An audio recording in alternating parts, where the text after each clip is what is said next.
My fiancée vanished on the morning of her own birthday. She rolled back through the door the following day, dropped her bag, and said, "I'm 28 years old. I'm not required to give you a play-by-play of my life." I looked at her and answered, "You're absolutely right." Then I pulled out my phone and opened the screenshots I'd saved at 4 a.m. when sleep wasn't an option. But maybe you can explain this. Let me rewind. Her name is Rachel. Was going to be Rachel Anderson in 4 months. We'd been a couple for 3 years, engaged for half a year. The wedding was locked in for mid-October. Save the dates were out, deposits were down, invitations were designed and ready to print. For the past 8 or 9 weeks, things had felt off. She'd grown inseparable from her co-worker Jenna. Suddenly, every Saturday was bottomless mimosa brunch with Jenna. Every other Sunday was a self-care spa day with Jenna. And Thursday through Saturday nights were routinely girls only, with Jenna and the crew. I never made a scene about it. People are allowed friends. I'm not the jealous type, or at least I wasn't. Then I noticed money disappearing. We had a shared wedding savings account. I was dropping in roughly $3,000 a month.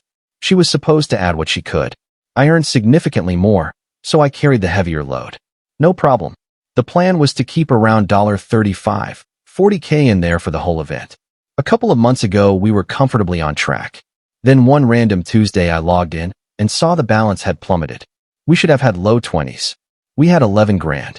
I asked her about it that night. Calmly.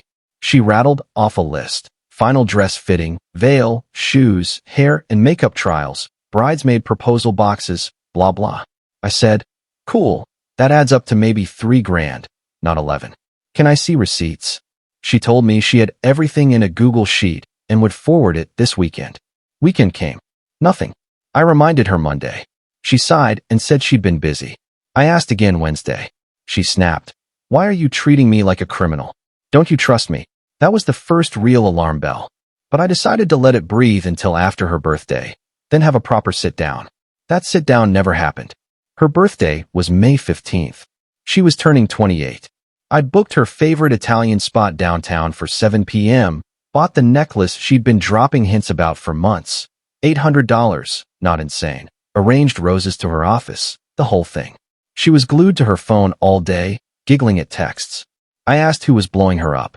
"Just excited for tonight," she chirped. I arrived at the restaurant 10 minutes early, got us a glass of wine each, waited. 7:05, 7:15, 7:30. Texts unread. Calls straight to voicemail. By 8 o'clock, I was past embarrassed and into actual worry.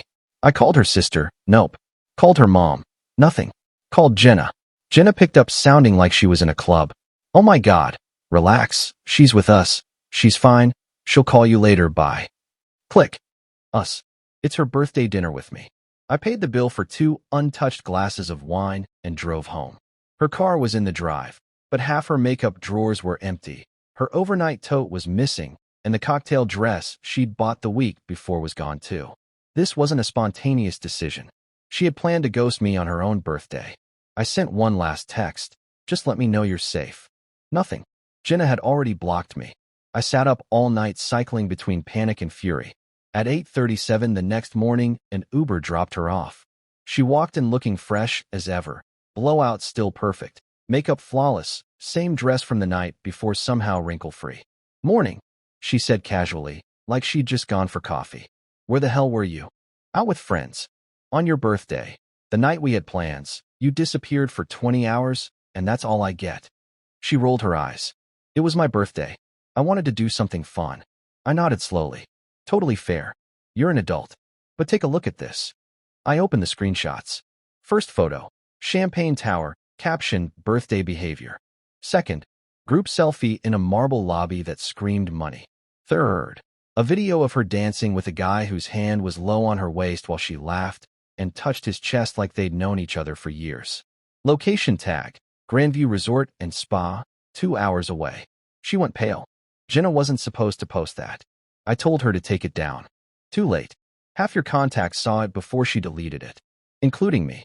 I can explain. Please do. Because it looks like you ditched your fiancé to spend the night at a 5-star resort with men you've never mentioned. They're just Jenna's friends. Nothing happened.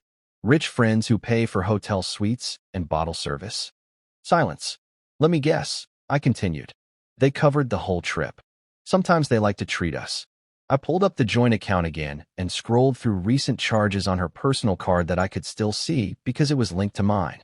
$460 at a rooftop club, $390 wellness experience, $680 dinner at a place that has a waiting list. Thousands of dollars in 2 months. You don't make enough to fund this lifestyle, Rachel. Who's bankrolling the girls' nights that somehow always end up at places with $500 minimums? She stared at the floor. It started innocently, she finally whispered. Jenna knows some finance guys. They said they'd love to take us out if we kept them company. Dinner turned into weekends. They pay for everything. It's nice to feel spoiled for once. Spoiled by men who aren't the guy wearing your engagement ring. You don't even know how to respond to that. I kept going. And the missing $11,000 from the wedding fund? 6 cash withdrawals, nice round numbers, all done by you. Her face crumpled. I was going to put it back. With what? More company dates? She started crying. I screwed up. We can fix this. I'll cut Jenna off. I'll stop everything. You've been doing this for 3 months. That's not a screw up. That's a second life. I walked to the bedroom, grabbed the overnight bag she'd just brought back, and set it by the door. You need to go. Jake, please. We're done. Pack whatever you need for tonight. The rest I'll box up. This is my home too. Your name isn't on the lease. You haven't paid rent in 2 years, and I'm asking you, politely, to leave tonight. You can fight me legally if you want 30 days, but I promise it won't be pleasant. She sobbed while she threw clothes into bags. Her sister came to get her an hour later. As soon as the door closed, I started making calls. Venue. $3,500 deposit gone forever, but no further penalty. Caterer tried to keep more, settled on returning $4,800 after a restocking fee.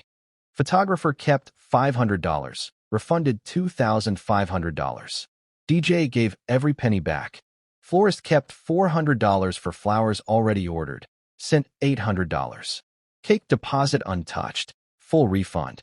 Invitations hadn't printed yet, full refund. By sunset, I had clawed back roughly $10,700 and stopped another $20,000 plus of future bleeding. I drained the remaining $11,000 from the joint account, closed it, ate the $7,000 net loss from her theft, and considered it the cheapest lesson of my life. Canceled her card on my credit account. Another $2,800 in mystery charges appeared, gone forever. Changed the locks that same week. She tried the please take me back, tore through her sister, her mom, mutual friends. I shut every attempt down. 2 weeks later, she showed up banging on the door. I spoke through the peephole. I'm so sorry, I'll do anything. You already did everything. Goodbye. 3 weeks after that, I got a random call. Hey man, this is Connor. You don't know me, but I was one of the guys at Grandview that weekend. I almost hung up. Look, I feel like garbage. Jenna told us Rachel was single. We had no clue she was engaged. If we'd known, we never would have invited her out. I just found out the whole story and I'm sorry. I asked the question I already knew the answer to. Did she sleep with anyone? Long pause. She and my friend Lucas went up to his room around midnight. I didn't see her again until breakfast. That was the final nail. Last I heard, Rachel moved back in with her mom 4 hours away, quit her job because rent in the city was impossible without me subsidizing it, and without her side income.